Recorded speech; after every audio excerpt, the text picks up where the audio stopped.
The Berenstain Bears and the Trouble with Grownups. Grownups and cubs get quite a surprise when they see themselves through the other's eyes.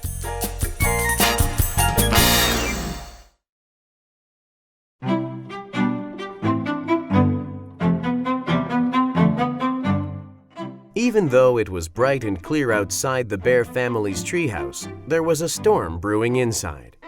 For while it would be wrong to say that cubs and grown-ups are natural enemies, it would be fair to say that cubs and grown-ups sometimes don't get along. "Where's the rest of my paper?" thundered an angry Papa Bear, storming into the living room. It didn't take him long to find Brother Bear and the sports section. "I just borrowed it," said Brother. Papa snatched it up and plumped down in his easy chair. Brother wandered into the kitchen looking for sympathy from Mama Bear. "Gee," he said, "what's eating him?" "Your father looks forward to his evening paper," Mama said. "and he has a perfect right to be annoyed when half of it is missing. And furthermore, I'll thank you not to refer to your father as him." She stomped out of the kitchen. "Why not? He's a him, isn't he? Gosh!" said Brother. "What's eating her?" What was eating Mama was Sister Bear. Sister had been on the phone with Lizzie Bruin for almost an hour. "But Mama," she protested when she was told to say goodbye. "Don't but Mama me," said Mama Bear. "This is not your private phone. You've had all day to talk to Lizzie at school, and you'll have all day to talk to her tomorrow. So hang up that phone now." Sister did as she was told.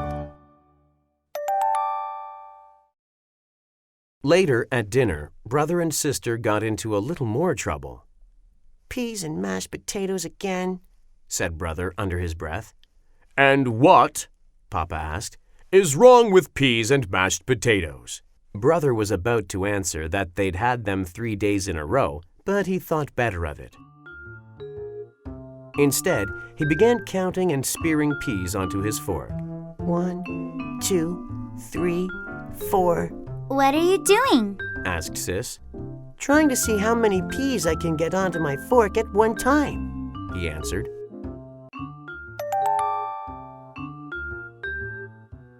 While Brother was counting peas, Sister was working on her mashed potatoes. She patted them into a little mountain, and then using her spoon, she pressed a cup in the top. "Pour it right there," she said when Mama offered her gravy. "What in the world?" commented Mama. "Well, you see," said Sister. "it's a volcano, and the gravy is going to be the lava and flow down the sides." "That will be quite enough of volcanoes and counting peas," shouted Mama. "Food is to eat, not to play with." "Gee whiz," said Brother. "We're just trying to make it interesting." "Food isn't supposed to be interesting," roared Papa. "It's supposed to be food." Brother and Sister went to bed that night and got up the next morning without much fuss. But trouble started again at breakfast. "Oh, yes," Brother said, suddenly remembering something. "We'll be getting the late bus home this afternoon because—" "Late bus?" interrupted Mama. "I was planning on our visiting Gran after school."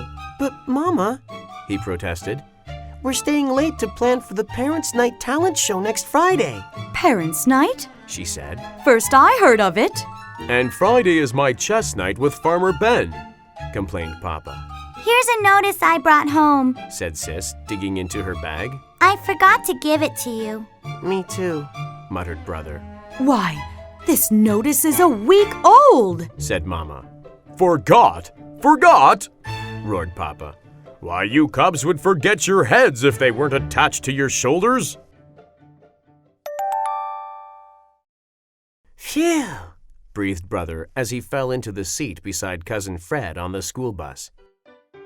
"Tough morning?" asked Fred.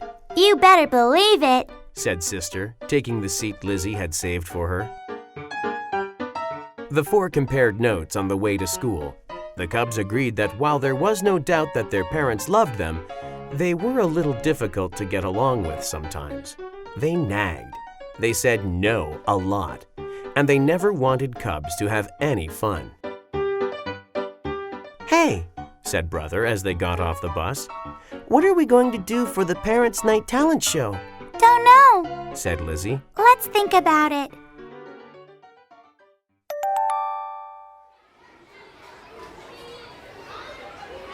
That afternoon, the auditorium was filled with cubs getting ready for the show. Babs Bruno was playing her violin. Queenie McBear was practicing pirouettes. Too Tall and his gang were working on a rap number, which Teacher Bob didn't look too happy about. Brother, Sis, Fred, and Lizzie didn't have an idea yet.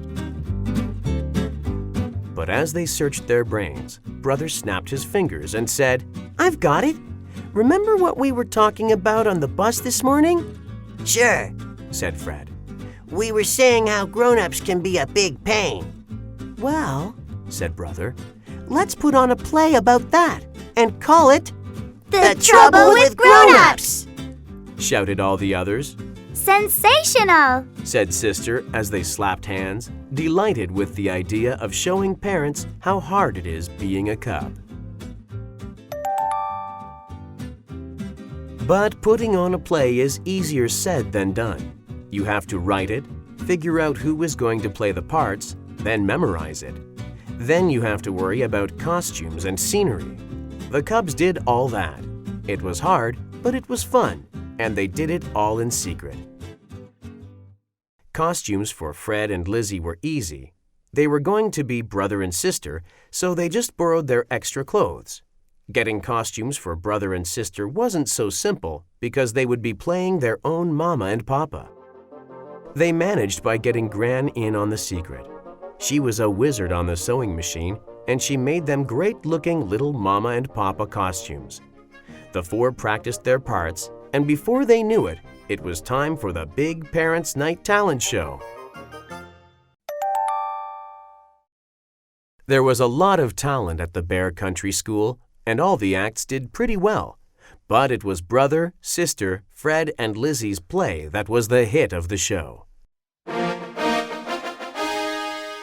The Trouble with Grownups, a play in 2 acts, written, directed, and performed by Brother Bear, Sister Bear, Cousin Fred, Lizzie Bruin.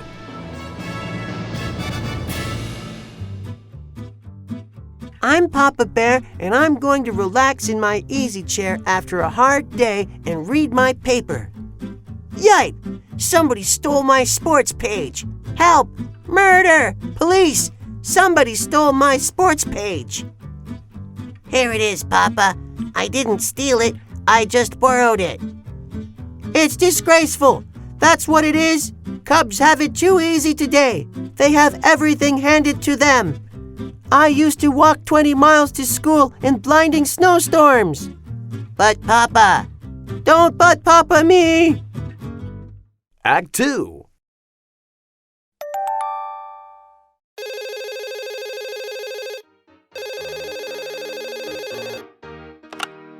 Hello? Hi, Lizzie.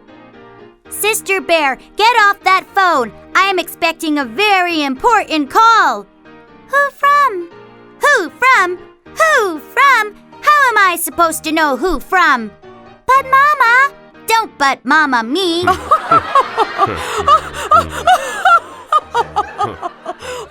The audience of parents laughed and laughed when they saw how they seemed to their cubs. Mama laughed until tears rolled down her cheeks. Papa laughed too, but not as much as Mama. They both thought the play, which was a big surprise to them, was very well done. They admitted that it helped them understand what it was like being a cub. The next morning, Mama and Papa had a bit of a surprise for their cubs. You might even say a shock. Mama, who was a sewing wizard herself, had made a grown-up-size pink jumper. Wearing it, she looked like a huge sister bear. She even had a pink bow. Papa, wearing a red pajama top and blue bottoms, looked like a gigantic brother bear. The cubs were confused. It's very simple, Explained Mama. You helped us understand what it's like being cubs. By pretending we're the cubs and you're the grown-ups, we're going to show you what it's like being parents. Before brother and sister could say a word, Mama and Papa began acting like cubs. Where's breakfast? I'm hungry, shouted Papa. I hope we're not having that gooey oatmeal again, Screamed Mama. Ooey gooey oatmeal! Ooey gooey oatmeal! Shouted Papa, jumping up and down. Brother pulled sister into the living room where they could hear themselves talk. But the living room was another shock. There were things all over the floor. Not toys, which they sometimes left lying about, but strange things like the vacuum cleaner, Mama's sewing basket, Papa's chainsaw, and his wrench set. What a mess!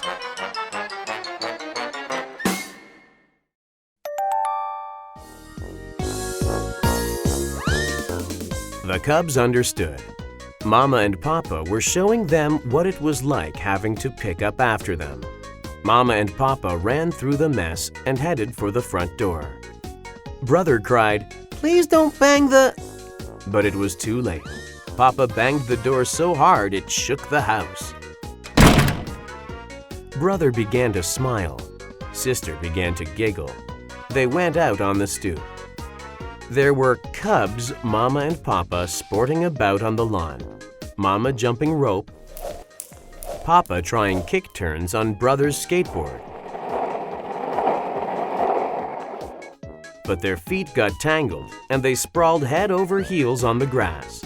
Pretty soon, they were all laughing so hard their sides ached. Later, when they were back to being themselves, Papa said, "I have a better idea how cubs feel now." Mama agreed. Brother and sister admitted they had a better idea how parents feel too. "Boy," said Brother, "you two sure know how to act like cubs." After all, we were cubs once ourselves, said Mama. And here's a thought. You'll be grown up someday and each probably have cubs of your own. Brother and sister thought about that for a moment. They looked at each other. Then they looked off into the distance and thought about it. It was something to think about.